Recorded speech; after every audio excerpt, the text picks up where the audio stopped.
ఎట్లా అనేది వాళ్ళు చూసినట్టుంది.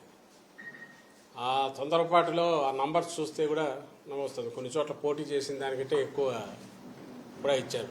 నాకు తెలిసి బీహార్లో ఐ థింక్ పోటీ చేసిన 5 చేస్తే 6 ఇచ్చారని అన్నారు ఓ పార్టీ, ఎల్జేపీ అనుకుంటా. అంటే తమిళనాడులో కూడా ఇంకో దానికి ఎక్కువ వేశారని అన్నారు. ఒరిస్సా బీజేడీకి 0 ఇచ్చారు. పార్లమెంట్ ఓరియంటేషన్తోనే పోయినట్టుంది. బహుశా బీజేపీతో ఇక్కడ కూటమిలో తెలుగుదేశం పార్టీ ఉంది కాబట్టి ఆ కూటమికి మెజారిటీ చూపాలనే ఉద్దేశంతో ఇక్కడ మాకు వైఎస్ఆర్సీపీ కూడా ఒకరైతే 2 నుంచి 4 ఇచ్చినట్టున్నారు. ఇంకా కొంతమంది సగం పంపకాలు చేసుకున్నట్టున్నారు. అంటే తర్వాత మొత్తంగా చూస్తే ఈ ఎగ్జిట్ పోల్స్ ఎవరైతే సీరియస్గా అంటే ఇక్కడ స్టేట్ ఓరియంటేషన్తో మన రాష్ట్రం కానీ ఇక్కడ మాత్రమే ఫీల్డ్లో ఉండి ఇక్కడ రెప్యూటెడ్ సంస్థలుగా ఉన్న వాళ్ళు చేసిన వాటిలో పాజిటివ్ ట్రెండ్ అయితే కనిపిస్తుంది వైఎస్ఆర్ కాంగ్రెస్ పార్టీకి.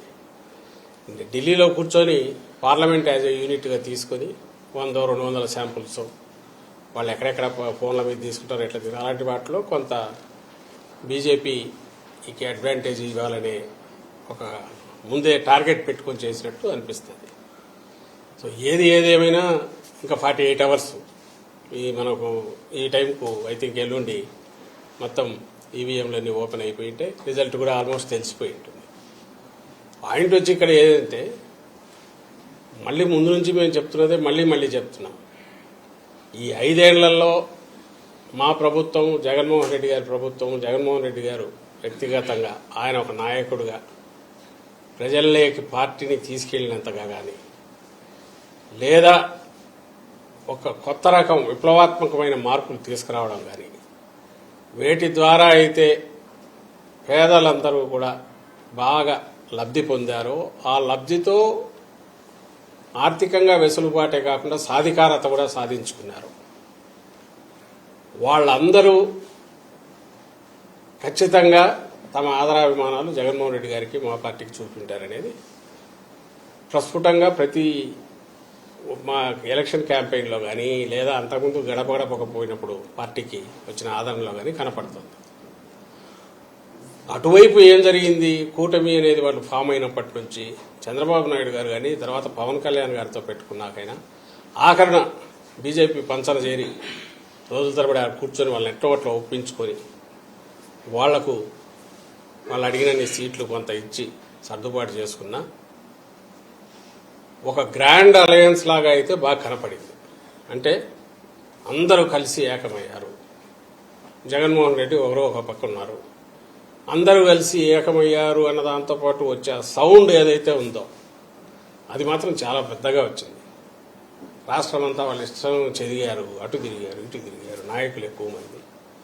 వీటన్నిటితో పాటు ఎప్పుడూ జగన్మోహన్ రెడ్డి గారు చెప్తున్నది మా పార్టీ ఏదైతే పేదల కోసం ఎప్పుడైతే నిలబడినామో అన్ని వర్గాల పేదల కోసం, ముఖ్యంగా ఎస్సీ, ఎస్టీ, బీసీ మైనారిటీలు అలాగే మిగిలిన సామాజిక వర్గాల్లోని పేదల పక్షాన ఎప్పుడైతే నిలబడినామో, పేదల జీవితాల్లో ఎప్పుడైతే వెలుగు నింపామో, సహజంగానే ఇది పేదలకు పెత్తందారులకు మధ్య ఒక యుద్ధంలాగా ఎప్పుడైతే తయారైందో, ఎవరి వాయిస్ అయితే పెద్దగా ఉంటుందో వాళ్ళందరూ ఒకటే అయ్యారు. ఈ పార్టీలన్నీ ఒకటి కావడం వల్ల సౌండ్ మాత్రం చాలా పెద్దగా వచ్చింది ఆ వైపు నుంచి. దాన్ని పట్టుకొని అక్కడి నుంచి దాని మీదనే మొత్తం బిల్డ్ చేస్తూ సెంటర్లో ఉన్న దీంతోనూ ఎన్నికల కమిషన్ మీద ఒత్తిడి తీసుకొచ్చాం. మీరు గమనిస్తే గత నెల రోజులుగా ఎన్నికలకు ముందు నుంచి వస్తున్న డైరెక్షన్స్ కానీ మెల్లగా పూర్తిగా ఎలక్షన్ కమిషన్ ఒక నిష్పక్షపాతంగా ఉండాల్సిన ఒక పెద్ద మనిషి, ఒక ఆర్బిట్రేటర్ లేదా ఒక అంపైర్ ఎట్లుండాలనో అది వదిలేసి ఏకపక్షంగా అడ్డదిడ్డంగా డెసిషన్లు తీసుకోవడం ఇవన్నీ కంటిన్యూస్ చూస్తూనే ఉన్నాం. ఈ ప్రాసెస్లో ఫైనల్కి వచ్చేసరికి ఆఖరకు పోస్టల్ బ్యాలెట్ల విషయంలో ఈ మధ్య వచ్చిన డైరెక్షన్ కూడా నిన్న మొన్న కూడా మెన్షన్ చేశాం. అది ఛాలెంజ్ చేశాం కోర్టులో. సుప్రీంకోర్టు కూడా వెళ్తున్నాం.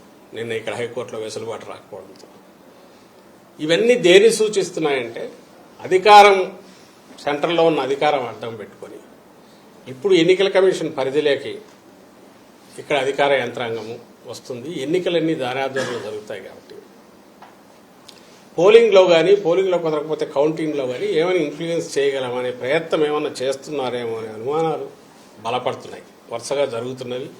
ఇప్పుడు ఎగ్జిట్ పోల్స్ పేరుతో వాళ్ళు ఇస్తున్న ఫిగర్స్ చూసినా ఏదైనా అక్కడ అవకాశం ఉంటే ఎట్లా ఒకట మనం కొంచెం పుష్ చేయగలమా అనే ప్రయత్నం ఏమన్నా చేస్తున్నారేమో అని అనిపిస్తుంది. ఈ సౌండ్ కానీ లేదా వీళ్ళందరూ కూటమిలాగా ఏకమే గ్రాండ్ అలయన్స్ లాగా రావడం కానీ, ఏదో వీళ్ళు చేస్తున్న హడావుడితో మేమే రాబోతున్నామని ఆర్భాటంగా ప్రచారం చేసుకోవడం కానీ, వీటన్నిటి ఫలితం ఏదన్నా ఉంటే ఇగో రచ్చ జరగడం, గొడవ హడావుడి జరగడం, ఇది రేపు కౌంటింగ్లో దీని ప్రభావం ఏమైనా చూపించాలి అధికారుల మీద కానీ, ఇంకో రకమైన ఒత్తిడి తీసుకొచ్చి కానీ అనే ప్రయత్నం జరగచ్చు. ఈ విషయమే మా పార్టీ వాళ్ళకు కూడా అందరికీ చెప్పాం, సంయమనంతో ఉండండి, ఎక్కడ ఇది కావద్దు, but at the same time గట్టిగా నిలబడండి, అబ్జెక్షన్స్ ఎప్పటికప్పుడు రైజ్ చేయండి, ఫోకస్డ్గా ఉండండి అని చెప్పాం. అండ్ దీంతో పాటు నిన్న వచ్చిన సర్వేలు కానీ వాటిలో చూస్తే మళ్ళీ మేము ఫీల్ అయ్యేదైతే ఈ సర్వేల్లో ఏదైతే రియల్గా ఫీల్డ్లో జరిగిన వాటికంటే కూడా ఇంకా మరింత మెరుగైన, చాలా మెరుగైన రిజల్ట్స్ ఉండబోతున్నాయి. ల్యాండ్ స్లైడ్ ఇది ఉన్నా ఆశ్చర్యపోవాల్సిన అవసరం లేదు. మాది సైలెంట్ ఓటు.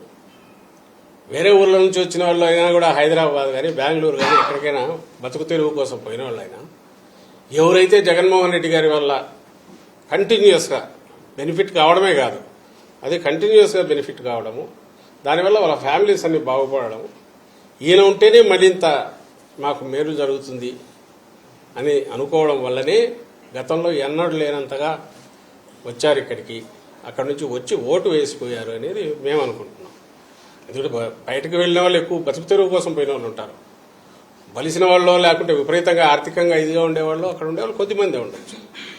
అలాగే మహిళలు, పేద మహిళలు, వాళ్ళంతా వాయిస్ రైజ్ చేసి గట్టిగా అనకపోవచ్చు, వాళ్ళ ఓటు హక్కు ద్వారా, వాళ్ళ ఓటు హక్కు వినియోగించుకోవడం ద్వారా ఆ తీర్పు ఇప్పటికే చెప్పి ఉంటారు, అది ఈవీఎంలో ఉంది కాబట్టి సేమ్ ది రిఫ్లెక్ట్ అవుతుంది రేపు కౌంటింగ్లో అనేది గట్టిగా నమ్ముతున్నాం. ఇంతగా ఎందుకు చెప్తున్నామంటే ఈ ఎగ్జిట్ పోల్స్ పేరుతో కన్ఫ్యూజన్ క్రియేట్ చేయడానికి చేసే ప్రయత్నం కానీ, ద్వారా రేపు కౌంటింగ్లో కొంచెం ఏదన్నా వాళ్ళకు చేసుకోవాలనే ప్రయత్నం చేసే కుట్రలు ఏమైనా పంపుతున్నారేమైనా అనుమానం ఉందని చెప్తున్నాము. ఇది మా పార్టీ కార్యకర్తలకు చెప్తున్నాం, అభిమానులకు చెప్తున్నాం. ఎందుకంటే కన్ఫ్యూజింగ్ అంతా ఉంది. ఈ దీంట్లో అలాగే అనొచ్చు, మీకు వచ్చినవన్నీ కూడా కరెక్ట్ అని ఎందుకు అనుకుంటున్నారని. మేము ఆ రీజనింగ్ కూడా చెప్పట్లా. మేము జరిగింది ఇన్నాళ్ళు జరిగింది. జగన్మోహన్ రెడ్డి గారు ఏ పాయింట్స్ మీద అయితే స్ట్రెస్ పెడుతూ పోయారో పాజిటివ్ సైడ్, ఒక్కటంటే ఒక్కటి కూడా చంద్రబాబు నాయుడు గారు అటువైపు నుంచి చేయలేకపోయారు. మేము ఇది చేసామని చెప్పలేకపోయారు, మేము ఇది చేస్తామనేది కూడా దాని మీద కూడా గట్టిగా చెప్పలేకపోయారు, చెప్పే ప్రయత్నం కూడా చేయలే. ఆయన ఇచ్చిన అసాధ్యమైనవి, ఆయనకే నమ్మకం లేని హామీలు ఏవైతే ఉన్నా వాటి మీద గురించి ఎక్కడ మాట్లాడలేదు. ఎంతసేపున్నా జగన్మోహన్ రెడ్డి గారిని తిట్టడం మీదనే ఆయన పోయాడు. మరి ఈ నేపథ్యంలో ఇంత ఇది జరిగినాక ఇంత ఓపెన్ కళ్ళకు కట్టినట్టు కనపడతా అంటే ఇక్కడ పిక్చర్ తీర్పు ఇంకో రకంగా ఎట్లుంటుందని మేము భావిస్తున్నాం. అంటే పోస్టల్ బ్యాలెట్ వ్యవహారంలో మీ పార్టీ చేస్తున్న అడవాడు చూస్తుంటే కౌంటింగ్ ముందే ఓటమికి కారణాలు వెతుక్కున్నారనేది టీడీపీ చేస్తున్నారు.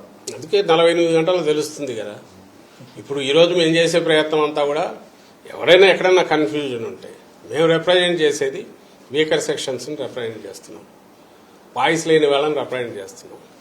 ఎవరి కోసం అయితే జగన్మోహన్ రెడ్డి గారు పూర్తి గట్టిగా నిలబడారు వాళ్ళని రిప్రజెంట్ చేస్తున్నాం. అందువల్ల వాళ్ళు కన్ఫ్యూజ్ కావడదనే ఒక మెసేజ్ ఇస్తున్నారు. లేకపోతే ఇది కూడా మాట్లాడేవాళ్ళం కాదు. ఎందుకంటే ఎల్లుండి ఎలాగో తెలుస్తుంది. దాన్ని చూసి సంబరాలు చేసుకోవాల్సిన అవసరం లేదు, ఏది ఎగ్జిట్ పోల్స్ని చూసి లేదా ఇంకో రకంగా కావాల్సిన అవసరం లేదు. పోలింగ్కు ముందన్నా ఏమైనా మాట్లాడితే ఇది ఇన్ఫ్లుయెన్స్ చేయడం కోసం అనుకోవచ్చు. ఈరోజు మేము చెప్తున్నది ఎవరైనా కన్ఫ్యూజన్ ఉంటే ఏం అక్కర్లేదు, బ్రహ్మాండంగా ఉన్నామని చెప్పడం కోసం. రెండవది, మేము ఓటమి కారణాలు వెతుక్కోవాలంటే కంఫర్టబుల్గా వస్తాం. నేను ఎందుకు చెప్తాను, ఏదో ఇంకోటి ఏదో చెప్తాను. కానీ మీరు వాళ్ళు చేసే కుట్రలకు ఉదాహరణ తార్కాణాలు అయితే కనపడుతున్నాయి కాబట్టి. లేకపోతే మళ్ళీ పోస్టల్ బ్యాలెట్ అనే దాంట్లో ప్రొసీజర్ లాస్ట్ జూలైలోనే వాళ్ళు ఒకటి ఇచ్చారు, ఒక ప్రాసెస్. దానికి భిన్నంగా ఈరోజు ఎందుకు వాళ్ళు అడగడం, టీడీపీ వాళ్ళు అడగడము, ఏదో గెజిట్ ఆఫీసర్ దాంతోపాటు పర్టికులర్ రిక్వైర్మెంట్ ఉంది, ఏది సీల్ వేయాలి లేదా వివరాలు ఇవ్వాలని ఏదైతే ఉందో స్టిపులేట్ చేసింది పోస్టల్ బ్యాలెట్ దాంట్లో, అది లాస్ట్ జూలైలో కూడా ఇచ్చారు. ఈరోజు వీళ్ళు టీడీపీ వాళ్ళు ఒక రిప్రజెంటేషన్ ఇవ్వడము, ఏది అక్కర్లేదు నేరుగా బ్యాలెటే తీసుకొని చూడండి, అది వ్యాలిడ్ అయితే చాలని అడగడము, దాన్ని ఎలక్షన్ కమిషన్ కన్సిడరేషన్లోకి తీసుకొని అంతకంటే ఇంకా అన్యాయంగా 4 లైన్లతో ఒకటి ఇచ్చేసేయడం ఓన్లీ ఈ స్టేట్కి సంబంధించి మరి దేని సూచిస్తుంది? అలాగే పోలీసుల మీద వీళ్ళు పెడుతున్న ప్రెజర్ మాచర్లలో మన శాసనసభ్యుడికి సంబంధించి అడ్డగోలుగా పోయి ఆయన మీద అక్రమంగా కేసులు పెట్టి అన్నీ చేస్తే అటువైపు రిగ్గింగ్ జరిగిన వాటిని పట్టించుకోకుండా ఈయన మీద కేసు పెట్టేసి ఇచ్చేస్తే కోర్టుకు వెళ్ళి రిలీఫ్ తెచ్చుకోగానే 10-20 రోజుల క్రితం ఎప్పుడు పాత కేసులన్నీ తోడి మళ్ళీ కేసు పేరు పెట్టి ఇది చేయగలగడం, ఏది మేమే అధికారంలో ఉన్నాం ఉండి కూడా చేయగలగడం అంటే ఎవరు ఇన్ఫ్లుయెన్స్ పనిచేస్తున్నట్టు? ఇప్పుడు 10-20 రోజుల తర్వాత దానికి సంబంధించి మళ్ళీ కోర్టుకు పోవాల్సిన పరిస్థితి వచ్చింది. అంటే వేరే అక్రమ మార్గంలో ఎలక్షన్ కమిషన్ ద్వారా చంద్రబాబు నాయుడు కుట్రలు పన్నుతున్నాడు. ఆయన చాలా క్యాల్కులేటెడ్గా మూవ్ అవుతున్నాడు. అడ్డంగా ఇది చేసేసి రేపు ఎలక్షన్ కౌంటింగ్లో ఏదో చేయాలని ప్రయత్నం చేస్తున్నాడు అనేది కనపడుతోంది అని అంటున్నాం. నేను సౌకర్యం అనట్లా, ఆయన వచ్చి ఏదో చేస్తాడనట్లా. ఇది ఉదాహరణలు చెప్తున్నాం. అందువల్ల మనం అప్రమత్తంగా ఉందామని అంటున్నాం. అంతే తప్ప ఏదో భయపడిపోతున్నామని ఎవరో అనట్లా. అంటే చంద్రబాబు మీద మీరు ఆరోపణలు చేస్తున్నారు కానీ ఆల్రెడీ మీ మీద క్రిమినల్ కేసు కూడా నమోదైంది, కౌంటింగ్ కేసులను రెచ్చగొడుతున్నారు. ఆయన అదే పని చేస్తున్నాడని మామూలుగా కేసులు పెట్టేట్టున్నారు, పోయి కంప్లైంట్ ఇచ్చినట్టున్నారు. ఆ రోజు ఈ రోజు చెప్పింది అదే చెప్తున్నాం. ఇన్వాలిడ్ ఓటు వ్యాలిడ్ కాకుండా చూడండి, గట్టిగా నిలబడండి అని అన్నాం. వ్యాలిడ్ ఓటు ఇన్వాలిడ్ కాకుండా చూడమని అంటున్నాం. అలాగే చంద్రబాబు లాగా ఆయన అప్పుడు సీఈఓని పోయి బెదిరించినట్టు మేము ఎక్కడా బెదిరించలేదు. ఫిజికల్గా ఎవరిని థ్రెటన్ చేయలే, అలాంటి దానికి పాల్పడలా. తర్వాత మేము కోరుకుంటున్నది అసలు మాకు అర్థం కానిది ఏంటంటే ఇక్కడ ఎవరన్నా ఆల్రెడీ పూర్తి అంటే రిజల్ట్ తెలిసింది ఎవరైనా ఉన్నారంటే మాతో పాటు చంద్రబాబు నాయుడు గారు కూడా పూర్తిగా తెలిసనే అర్థమవుతుంది. ఎప్పుడు పోలింగ్ అయిపోయినప్పటి నుంచి ఇప్పటి వరకు 13వ తేదీ జరిగితే మామూలుగా చంద్రబాబు నాయుడు నేచర్, తన సహజ వైఖరి ఆ రోజు చెప్పాం. అయిపోగానే బయటకు వచ్చి 2 వేళ్లు చూపించాల్సినోడు చూపించాల, ఎక్కడా మాట్లాడట్లా, ఎక్కడా ఇది లేడు, అసలు ఎక్కడికి పోయినాడో తెలియట్లా. సెటిల్మెంట్కి పోయినాడని ఎందుకు అనుకుంటున్నామంటే ఈరోజు కూడా చెప్పట్లా. ఆఖరి నిన్న కూడా ఆటగా కనపడింది. తిరుగు ప్రయాణం అని ఆయనది ఒక జెడ్ ప్లస్ సెక్యూరిటీ ఉన్నట్టుంది కదా, ఇంత పెద్ద ఇటనరీ పంపించారు. ఎక్కడి నుంచి వస్తున్నాడు లేదు. మా నాయకుడు ఎక్కడికి పోతున్నాడో ఇచ్చారు, వస్తున్నప్పుడు పలానా చోట నుంచి వస్తున్నాడని ఇచ్చాం. ఎందుకంత దాపరికమో తెలియదు. అవి వచ్చిన తర్వాత కామ్గా లోపల ఉన్నాడు. అంటే తరవనకు ఏదో ప్రయత్నాలు చేసుకుంటున్నాడు తప్ప బయటకు వచ్చి ఎలాంటి ఇది ఆయన చేయట్లా. సో ఆయనకు తెలుసు ఇది వచ్చేది కాదు, అయిపోయింది అని తెలుసు. సెటిల్ ఈలోగా సర్దుకోవాల్సినవి ఉంటే ఆ ప్రయత్నాల్లో ఉన్నాడేమో అని ఆయన మీద డౌట్ వస్తుంది. నాకు సంబంధించి క్లియర్గా చెప్తున్నాం కదా, ఈరోజు మాట్లాడినా ఎప్పుడు మాట్లాడినా మీరు క్రియేట్ చేస్తున్న కన్ఫ్యూజన్ అంటే ఆ కూటమి పేరుతో ఈ శక్తులన్నీ క్రియేట్ చేస్తున్న కన్ఫ్యూజన్ డిస్పెల్ చేసే ప్రయత్నము. ఏం బాగాలేదు, పర్లేదు, అంతా బాగుంది, బ్రహ్మాండంగా వస్తున్నాము, చాలా కంఫర్టబుల్గా ల్యాండ్ స్లైడ్ దీంతో రాబోతున్నాము, దాంట్లో ఎలాంటి ఇది డౌట్ లేదనేది మా కార్యకర్తలకు, అభిమానులకు, జగన్మోహన్ రెడ్డి గారిని నమ్ముకున్న అట్టడుగు వర్గాలందరికీ భరోసా ఇవ్వడానికి మాట్లాడుతున్నాం. సార్ క్రిమినల్ ఆలోచనతో ఆరామస్తం జరిగి సర్వే చేయించారు టీడీపీ అంటుంది. ఏదైనా అనుకోవచ్చు, అలా అనుకోవచ్చు. ఇప్పుడు మేము అనట్లా బీజేపీ దానికోసం అని చెప్పి మేము అనేదానికి ఆధారాలు చూపుతున్నాం. అతని దానికి ఆధారం చూపాలా? ఆరామస్థానాన్ని అతను 140 ఇవ్వలేదు మాకు, 140, 150 ఇస్తే ఏదో రాయించుకున్నాడు. బీజేపీ 400 కదా చేసుకున్నట్టు వీళ్ళు రాసుకున్నారు. అతను ఇచ్చింది అసలు అది అతను చదివిన పేర్లు, ఈ పలానా వాళ్ళు పోతారు, పలానా వాళ్ళు వస్తారని వాళ్ళకి ఇచ్చిన అలవెన్స్, వాళ్ళ నాయకులందరూ గెలుస్తారని ఇవ్వడం, అవన్నీ కూడా అబద్ధం. మా లెక్క ప్రకారం వాళ్ళలో దాదాపు 90% అందరూ ఓడిపోతారు ఎవరైతే అతను మెన్షన్ చేసినారో, లేదా టఫ్ ఫైట్ ఇచ్చేసి మా వాళ్ళకే ఎడ్జ్ ఉన్నట్టు వస్తుంది రిపోర్ట్స్. సో అది ఇచ్చిన ఫిగర్ కూడా అదేమన్నా చాలా హ్యాపీగా ఫీల్ అయ్యే ఫిగర్ కూడా కాదు. బట్ ది మోస్ట్ కన్జర్వేటివ్ అని అతనే చెప్పాడు కాబట్టి నేను అందుకే ఏమంటున్నా అంటే అది ఓన్లీ ట్రెండ్ను మాత్రమే సూచిస్తుంది. We will come out with figures will be so high that first time positive vote అనేది యాంటీ ఇన్కంబెన్సీ బదులు ప్రో ఇన్కంబెన్సీ అనేది బాగా బలంగా కొట్టొచ్చినట్టు ఈ ఎలక్షన్లో కనపడుతుంది. మంచి మెజారిటీతో గవర్నమెంట్ ఫామ్ చేస్తారు జగన్మోహన్. కూటమి సభ్యులు సంబరాలు స్టార్ట్ చేశారు. ఎన్డీఏకి రాష్ట్రంలో వేవ్ కనిపిస్తా ఉంది. 130+ సీట్లు అధికారంలోకి వస్తామని. మంచిదే కదా.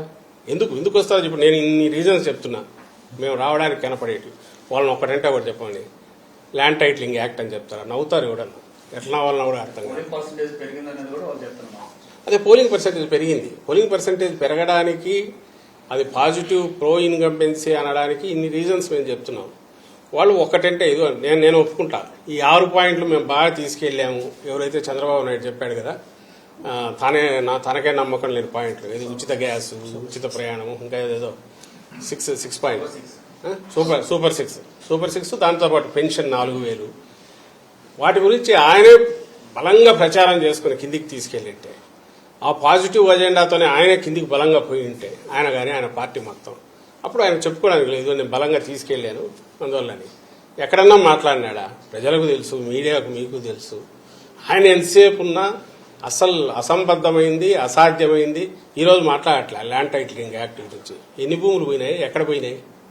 ఆ రోజు ఆ 10 రోజులు దాని మీద హడావుడి చేసి తనకున్న అవకాశం ఏదైతే నిజంగా తనకు తీసుకెళ్లాలనుకుంటే తన అజెండా, తను నిజంగా తన మేనిఫెస్టో, తను ఇచ్చిన హామీల మీద తనకు నమ్మకం ఉంటే అది తీసుకెళ్ళింటే చెప్పడానికైనా ఉన్నది. ఆ రోజు జైలా అని అడ్డగోలుగా తిట్లు, బూతులు లేదా ఇది ఇట్లాంటి సంబంధం లేనివి తీసుకొచ్చేసి ఈ స్కామ్ ఏదో ల్యాండ్ టైటిలింగ్ యాక్ట్ అనే దాని మీద సూపర్ బిల్డప్ ఇచ్చి ఏదో చేశాడు. అది అబద్ధమని అందరికీ తెలుసు, ప్రజలకు తెలుసు, పోనీ ఈ రోజు కన్నా తెలుసు. మరి దేని బేస్ చేసుకుని ఆయన 130 వస్తాయనుకుంటాడో నాకు అర్థం కావట్లేదు. ఎందుకంటే జగన్మోహన్ రెడ్డి గారు వద్దని ఆయన అనుకున్నాడు కాబట్టి, ఆ విషయం 5 ఏళ్లుగా అదే చెప్తున్నాడు కాబట్టి, జగన్మోహన్ రెడ్డి గారిని విలన్గా చూపించారు కాబట్టి జనం నమ్మి వేశారని ఆయన అనుకుంటున్నాడు. కొద్దిమంది వేసిండొచ్చు, 1-2 సామాజిక వర్గాలు కొంతమందిలో పర్సెంటేజ్లు, లేదా సోకాళ్ళు ఎలీట్ అనుకునేవాళ్ళు, వాళ్ళకు వాళ్ళు ఇంటలెక్చువల్స్ అనుకునేవాళ్ళు, వోకల్ సెక్షన్స్ ఆయన ఫీల్ అయ్యేవాళ్ళు, కొంతమంది ఎవరైనా ఇన్ఫ్లుయెన్స్ అయి ఉండొచ్చు, లేదా బయట ఎవడన్నా ఉంటే ఈయనకు వాయిస్ పెద్దది కాబట్టి విని ఇన్ఫ్లుయెన్స్ అయ్యచ్చు. వాళ్ళు ఎంత ఉంటారు, ఎంత సెక్షన్, చాలా చిన్న సెక్షన్, దానికి ఎంత ఉంటుంది ఇంపాక్ట్? సార్ మొత్తం 40 సర్వేలు వస్తే 35 కూడా మాకే వచ్చింది అని మొత్తం టీడీపీ క్యాడర్ అంతా కూడా సంబరాలు చేసుకున్నారు. ఒక పక్క వైసీపీ క్యాడర్ అంతా కూడా టెన్షన్ తో కనిపిస్తున్నటువంటి పరిస్థితి, సైలెంట్ గా ఉన్నారు. ఏం చెప్తారు? సోషల్ మీడియాకి సంబంధించి తీసుకుంటే 100 సర్వేలు మావి ఉన్నాయి. 1000 సగటు రోజు 14 లేసి ఏముంది, ఆ ఫిగర్ ఈ ఫిగర్ తీసి తయారు చేసి ఎవడన్నా చేసుకోవచ్చు. ఇప్పుడు కనపడుతున్న వాటిలో ఎవడో రెగ్యులర్ చేసేవాళ్ళు 5-6 ఏళ్లుగా కనపడుతున్నవి. ఇంతకుముందు మీరు మెన్షన్ చేసింది అయినా ఒక 4-5 ఉన్నాయి. అందులో స్టేట్ ఫోకస్డ్గా చేసేవాళ్ళు కొద్దిమంది ఉండేవాళ్ళు. వాళ్ళకి తీసుకొని చూసుకొని మేము దాంతో కూడా సాటిస్ఫై కావట్లే కదా. మేము అవి కరెక్టు, అవి చూడు ఎంత బ్రహ్మాండంగా మేము సంకలు గుద్దుకోవట్లే. అవి చాలా కన్జర్వేటివ్ ఉన్నాయి, బట్ పాజిటివ్ ట్రెండ్ మాత్రం సూచిస్తున్నాయి. అంతకంటే బ్రహ్మాండంగా ఉంటాయని అంటున్నాం. ఎల్లుండి ఈ టైంకు మళ్ళీ ఇట్లే మీడియాతో మాట్లాడతాం. ఆ రోజు మీరు చూస్తారు. ఆ రోజు ఆ రిజల్ట్స్ అన్నీ ఒక్క దెబ్బ కాడికి ఈ అనుమానాలు, వాళ్ళ డౌట్, వాళ్ళ స్వీట్స్ పంచుకోవడాలు అవన్నీ, ఎందుకంటే ఆ రోజు కుదరదు కాబట్టి ఈ రోజు వాళ్ళు చేసుకోవచ్చు. ఆ రోజుకి అవకాశం ఉండదు కాబట్టి 19లో కూడా చూసాము. అసలు అడ్రస్ లేకుండా అంతకుముందు ఎగ్జిట్ పోల్స్ అప్పుడు హడావుడి చేసినట్టున్నారు. ఆ రోజు 18 నుంచి వచ్చి అసలు కనపడింటే ఒకటి ఎవడన్నా ఆఫీస్ దగ్గర అదంతా దాన్ని ఏమంటారు, మన ఎల్లుండి ఎట్లా ఉండబోతుంది అనేది ఆ రోజు రియల్ ఇది కాబట్టి ఫెస్టివ్ లుక్ ఇక్కడ ఉంటుంది. వాళ్ళదేమో శ్మశానం మాది తయారవుతుంది వాళ్ళ ఆఫీస్.